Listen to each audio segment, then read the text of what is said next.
Avis vascular centre మన దేశంలోనే the best varicose vein hospital. Swami గారు, వేణుస్వామి గారు, అది నాకు ఒకటి నేను విన్నా, కామాఖ్య టెంపుల్ దగ్గర లైక్ అమ్మాయిని అబ్బాయిని అంటే సెక్స్ లాంటిది ఒకటి అక్కడ రూమ్స్ ఉంటాయి, అక్కడ చేయిస్తారు అని విన్నాను. ఉండదా? తప్పు అంటే ఒక అమ్మాయిని అబ్బాయిని కలుపుతారు, అస్సలు అవన్నీ పనికిమాలేవు. అదే చెప్తున్నా నేను. ఇప్పుడు కావాలంటే నేను తీసుకెళ్ళి చూపిస్తాను నీకు. అవన్నీ ఏముండవు. అవి ఓయో రూమ్స్ కాదు కదా, కామాఖ్య దేవాలయం. అది ఓయో రూమ్ కాదు, అది కామాఖ్య దేవాలయం. అది కూడా ఒక పూజ అని ఏం లేదు. అంటే ఇదే చెప్తున్నా. ఇంకా అదిగో తోక అంటే ఇదిగో తలకాయ అనే టైపులో దీన్ని అంటే వేణుస్వామిని తొక్కి నారదీయడానికి నోటికి వచ్చింది వాగడం తప్ప ఏముండదు. ఏముండదు అసలు, ఉండనే ఉండదు. అట్లాంటివి అన్నీ ఉండవు అసలు. అది వేస్ట్.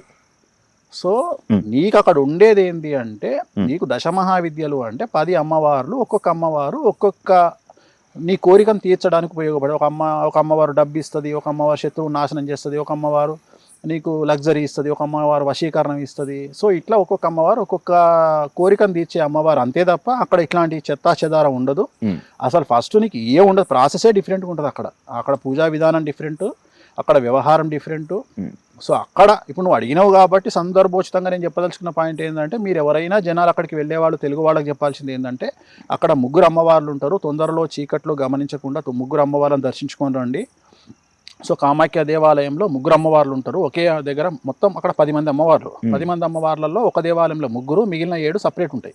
సో జనరల్గా చాలామంది ఫస్ట్ అమ్మవారిని చూసి వెనక్కి తిరిగి వస్తారు. అట్లా కాకుండా చీకట్లో కనిపించదు కాబట్టి 3 అమ్మవార్లు ఉంటారు. 3 అమ్మవార్లను దర్శించుకొని అక్కడ పంతులు గారిని అడిగి, అక్కడ నీళ్లు ఉంటాయి, లోపల నీళ్ళు ఇస్తారు. అమ్మవారి దగ్గర మొత్తం వాటర్ ఉంటుంది. వాటర్లో వెళ్ళినా మనము అక్కడ వాటర్ ఉంటుంది, వాటర్ తాగండి. ఆ పంతులను ₹1 బిల్లు అడుక్కోండి, తీసుకొచ్చి బీరువాలో పెట్టుకోండి. నాకు అసలు ఆ టెంపుల్ ఉందని నేను తీసుకెళ్తా ఒకసారి. అంటే నేను తీసుకెళ్ళిన తర్వాత ఇంటర్వ్యూ చేద్దాం. ఓకే. ఎందుకంటే నీకు రైట్స్ ఉంటాయి. ఓకే, నీకు మాట్లాడే రైట్స్ ఉంటాయి. నువ్వు కళ్ళతో చూస్తావు కదా, వాట్ ఈజ్ వాట్ అని కళ్ళతో చూసిన తర్వాత అప్పుడు ఇంటర్వ్యూ చేద్దాము. చాలా బాగుంటుంది. Thank you much. And Hindu సాంప్రదాయాల ప్రకారంగా కొంతమంది నార్మల్గా పిల్లల్ని కానీ వాళ్ళని కానీ పెంచడంలో లైక్ సాంప్రదాయాలు ఉండాలి, విలువలు ఉండాలి అని చెప్పి పెంచుతుంటారు. కానీ మీరు అవన్నీ ఎందుకు ఏం ప్రశ్న అడిగినవా, వేస్ట్, లవ్ యూ అని అంటుంటారు. అదేంటి అది అలాగా? అది ఎందుకు అంటే, నువ్వు ఈ స్టేజ్కి వచ్చినందుకు నీకు ఎవరైనా సహాయపడ్డా? లేదు. పడాలి కదా. మన ధర్మం ఏం చెప్తుంది, మనోళ్ళందరూ ఏం చెప్తారు, పెద్దలు సహాయం చేయండి అని చెప్తారు కదా. ఎందుకు మరి నీకు ఎందుకు ఎవరు సహాయం చేయలే? అది వాళ్ళ వ్యక్తిత్వం. అదే చెప్పిన ఈ యాక్టింగ్లో వద్దని చెప్తున్నా.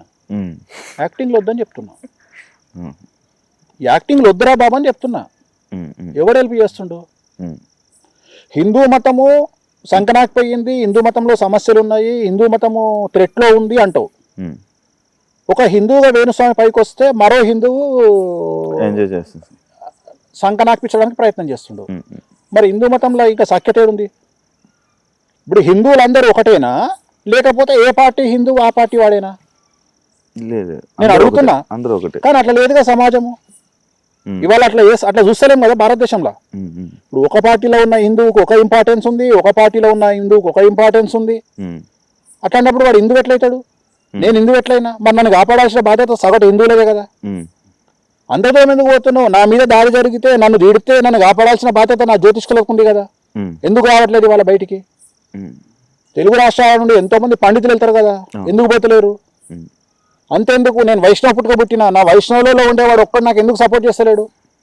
సరే, కంపేరిటివ్లీ నేను బ్రాహ్మణ పుట్టుక పుట్టినా, నన్ను బాపనోడు వచ్చి ఎవడో ఒకడు వచ్చి లొల్లిలో వచ్చి వీడు బాపనోడే కాదంటాడు. నన్ను ఎవడో ఒకడు వచ్చి బాపనోడు కాదంటాడు. ఇంకా నీకు సపోర్ట్ చేసేవాడు ఏడుండు? ఒక మనిషికి నిలబడాల్సింది కష్టంలోనే కదా, పోనీ ఎదుగుదలలో నిలబడాలి కదా. వేణుస్వామి 24 మంది రేప్ విక్టిమ్స్ను దత్తత తీసుకొని 2014 నుండి వేణుస్వామి పెండ్లాం ఆశ్రమంలో ఇవాళ 24 మందిని మేము దత్తత తీసుకొని 2014 నుండి కాపాడుకుంటూ వస్తున్నాము రేప్ విక్టిమ్స్ను. ఓకే. కరోనా టైంలో 40 లక్షలు నేను సెక్స్ వర్కర్లకు నేను డొనేషన్ చేసిన. ఇవాళ నా చుట్టుపక్కల ఫామ్ హౌస్ చుట్టుపక్కల ఎక్కడ ఏ ప్రాబ్లం వచ్చినా, ఎవరైనా చనిపోతే, రోడ్డు యాక్సిడెంట్లో కానీ ఫైర్ యాక్సిడెంట్లో కానీ ఎక్కడ చనిపోతే 50,000 ఇస్తా. ఇవాళ నాకు సంబంధించిన ఎక్కడన్నా ఏ ఇన్ఫర్మేషన్ ఉన్నా నేను నెలకు కనీసం ఒక 50,000 నుండి 1,00,000 రూపాయలు డొనేట్ చేస్తున్నా. నేను ఎవరికి చెప్పుకోవట్లేదు. నాకు పిఆర్ టీం లేదు. నన్ను ఎక్కడానికి పెట్టుకున్న పిఆర్ టీం నన్ను పెంచడానికి నాకు లేదు. ఎవరు నీకు హెల్ప్ చేస్తున్నాడు? నేను అందుకని చెప్పేదంటే తప్పేముంది? చాలా మంది చెప్తారు డబ్బు కంటే బంధాలు అనుబంధాలు గొప్పవి. ఏదో ఒక్కసారి హోటల్కు పోయి మంచిగా తిని తాజ్మహల్ హోటల్ అనుబంధాలు చూపి కావులిచ్చుకో. ప్రేమతో వానికి మేనేజర్ గారికి చెప్పు పైసలు లేవని, చూపిస్తాడు నీ బంధం. మీ అమ్మని తీసుకుపోయి హాస్పిటల్ అడ్మిట్ చేయి. అడ్మిట్ చేసి బిల్లు దగ్గర కింద బిల్లు కౌంటర్ దగ్గరికి పోయి వాడు 5 లక్షల రూపాయలు వేసిన తర్వాత బంధాలు అనుబంధాలు కావలిచ్చుకోవని లిప్ టు లిప్ లాగబెట్టు. ఇక్కడ పోయింది నీ బంధం అనుబంధం. అవునా? నువ్వు చిట్టీలేసి నువ్వు కష్టపడి చిట్టీలేసినాడు ఎగ్గొట్టిండు 10 లక్షల చిట్టి చూపి నీ బంధం అనుబంధం ఏమంటాడు? ఊరుకుంటావా నువ్వు? వాడిని వచ్చి కావలించుకొని శివా పైసలు లేవు శివా అని కావలించుకుంటా అనుకో. కావలింతలు కావాలన్నా పైసలు కావాలన్నా నీకు? పైసలే. ఎక్కడ పోయింది నీ బంధం అనుబంధం? ఇవన్నీ పక్కకు పెడదాం. స్ట్రైట్ అవే క్వశ్చన్ అడుగుతా. శివ వాళ్ళ అన్న కలెక్టర్, శివ యాంకర్. నీ సొంత తల్లిదండ్రులు మీ అన్నకి ఇచ్చిన వాల్యూ నీకు ఇస్తారా? ఎవరు? ఎందుకు అడిగిన ప్రశ్నను? నీతోనే చెప్పించిన ఆన్సర్. అంటే పొజిషన్ ఉంటుంది కదా. నాకు ఏం పొజిషనే ఇంట్లో? కొంపల ఎవడైనా ఒకడే. కొంపల ఎవడైనా ఒక్కడే. ఆఫీసర్ అయితే ఐఏఎస్ అయితే ఆఫీస్లా, నీ ఇంట్లో కాదు. మీ అన్నకేమో నీ కలెక్టర్ అయిన అన్నకేమో బెడ్రూమ్లోకి పోతుంది టిఫిన్, నువ్వేమో డైనింగ్ టేబుల్కి వచ్చి తినాలి. ఇంకెక్కడదా సమానత్వం? గిజే చెప్తున్నా నేను జనాలకు. డబ్బు ముఖ్యమని చెప్తున్నా. మీరు దొంగన కొడుకులు చెప్పే మాటలు సమాజంలో మోరల్స్ ఎథిక్స్ అని మాట్లాడకండి. స్వార్థం లేనివాడు, తప్పు చేయనివాడు, స్వార్థం లేనివాడు ఒక స్టేజ్కి ఎదగడం ఇంపాసిబుల్. మన భారతదేశంలో ప్రతి ఒక్కడు ఎకనామికల్ అఫెన్స్ చేస్తాడు. ప్రతి ఒక్కడు ఎకనామికల్ అఫెన్స్ చేస్తాడు. ఎంతమంది జిఎస్టీ ఎగ్గొట్టడానికి ప్రయత్నాలు చేస్తారు, ఎంతమంది ఇన్కమ్ ట్యాక్స్ ఎగ్గొట్టడానికి సమస్యలు చేస్తారు. నువ్వు తీసుకున్న తొక్కలో 2 లక్షల కోసం బ్యాంకు పొద్దుగాల లేస్తే ఫోన్ చేస్తాడు, 4 ఇంటికి పంపిస్తాడు. 20,000 కోట్లు తీసుకున్న నా కొడుకుల దగ్గరికి ఎవడు పోడు. మీకు అడగడానికి సిగ్గుశరం లేదు మీకు. మీరు ఎందుకు అడగరు వాడిని? షెల్ కంపెనీల పేరు మీద కొన్ని 100 కోట్లు నాశనం పట్టించి కొన్ని 1000 కోట్లు తినటం మీద మీకు ఎందుకు లేదు? మనం టార్గెట్ చేస్తే 5 సంవత్సరాలు చేయొచ్చు ఆ పని, తెలుసా? నువ్వు నేను కలిసి బెట్టు కడుతున్నా, టార్గెట్ పెట్టుకొని షెల్ కంపెనీల రూపంలో మనం 1000 కోట్లు సంపాదించాలంటే కరెక్ట్గా 5 ఏళ్ళు సంపాదించవచ్చు. మనకు లేదు ఆ కక్కుర్తి, ఆ దొంగతనం మనకు లేదు. పెద్ద కష్టమా భారతదేశంలో సంపాదించడం? షెల్ కంపెనీలు అంటే మాకు తెలియదా? మేమేం చేయాలన్నా మాకు తెలియదా? కానీ మనం అట్లాంటి పనులు చేస్తలేము.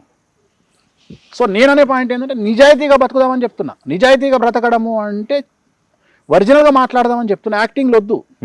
బంధాలు అనుబంధాలు, మంచి చేస్తే మంచి వస్తుంది. ఎందుకు వస్తుంది రాబోయ్? మంచి చేస్తే గుళ్ళె పంతులు ఆయన చేసినంత మంచి ప్రపంచంలో గుళ్ళె పూజారి చేసిన మంచి ఎవ్వరు చేయడు. పొద్దుగా లేస్తే దీర్ఘాయుష్యమస్తు, ఇష్టకామ్యార్థ బలసిద్ధిరస్తు, సమస్త సన్మంగళాని భవంతు. ఇంకా ఆయన కంటే మంచోడే ఉంటాయి ప్రపంచంలో. మరి ఆయన ఎందుకు పాపం పైసలు లేక పరిశ్రమలో పడ్డాడు? మరి ఆయనకు డబ్బులు రావాలి కదా. ఈయనకంటే మంచోడు కూడా ఉన్నాడా?